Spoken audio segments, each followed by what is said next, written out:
Assalamualaikum warahmatullahi wabarakatuh. Alhamdulillahilladzi arsala rasulahu bil huda wa dinil haq liyudhhirahu 'ala dini kulli wa kafa billahi syahida. Asyhadu an la ilaha illallah wa asyhadu anna Muhammadan 'abduhu wa rasuluh, amma ba'du. Puji syukur kita ucapkan pada Allah Subhanahu wa taala. Salawat dan salam tak lupa kita haturkan kepada nabi kita, yakni Nabi Muhammad sallallahu alaihi wasallam. Saya di sini akan menyampaikan sedikit materi Arba'in Nawawi ketika tentang pondasi Islam. An Abi Abdirrahmani Abdillah ibni Umar bin Khattab radhiyallahu anhuma qala Sami'tu Rasulullah sallallahu alaihi wasallam yaqulu Buniyal Islamu 'alal khamsin syahadati an la ilaha illallah wa anna Muhammadan Rasulullah wa iqamis sholati wa ita'iz zakati wa hajjal baiti wa shaumi ramadhana rawahu Bukhari wa Muslim.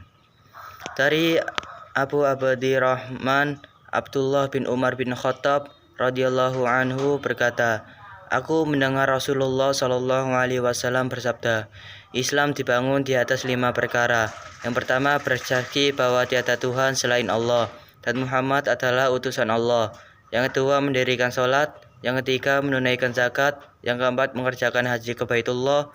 Dan yang kelima, berpuasa pada bulan Ramadan. Hadis tersebut diriwayatkan oleh Bukhari dan Muslim dalam sahihnya di kitab Iman. Menurut Mustafa Al-Bugha dan Muhyiddin Mistu dalam kitab Syarah Hadis Arba'in Imam An-Nawawi dan Al-Fi, hadis Arba'in ketiga tersebut merupakan hadis yang agung sekali. Dikatakan rukun Islam merupakan salah satu pilar Islam dan pokok-pokok hukum karena melalui hadis tersebut seluruh ajaran Islam akan diketahui. Kelima rukun Islam dalam hadis tersebut telah termuat dalam Al-Quran. Pemahaman hadis Arba'in ketiga. Dalam memahami hadis tentang rukun Islam ini, Mustafa Al-Bugha dan Muhyiddin Mistu membaginya ke dalam 5 pokok pembahasan. Yang pertama, bangunan Islam.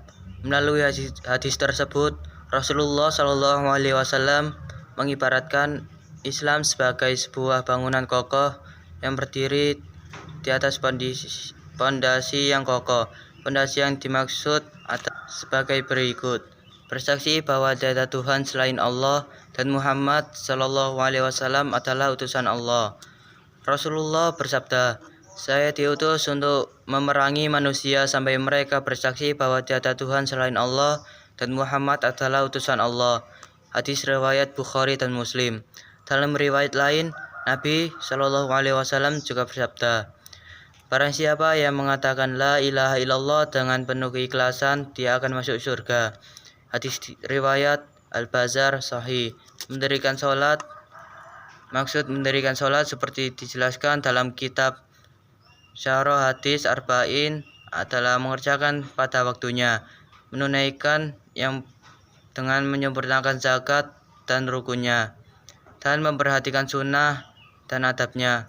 Sebagaimana Allah Subhanahu wa taala berfirman, Utlu ma uhiya ilaika minal kitabi wa aqimis shalah Inna sholata tanha 'anil fahsya'i wal munkar wala dzikrullahi akbar wallahu ya'lamu ma tasna'un.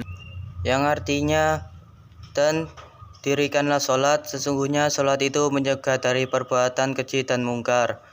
Quran Surat Al-Ankabut ayat 45.